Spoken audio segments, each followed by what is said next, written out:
एक बेरी मिल ली है।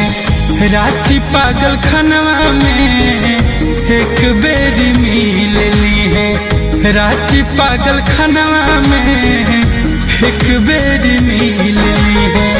याद त हम अइबे करबौ, याद त हम अइबे करबौ, रतिया सपनवा में एक बेरी मिल ली है।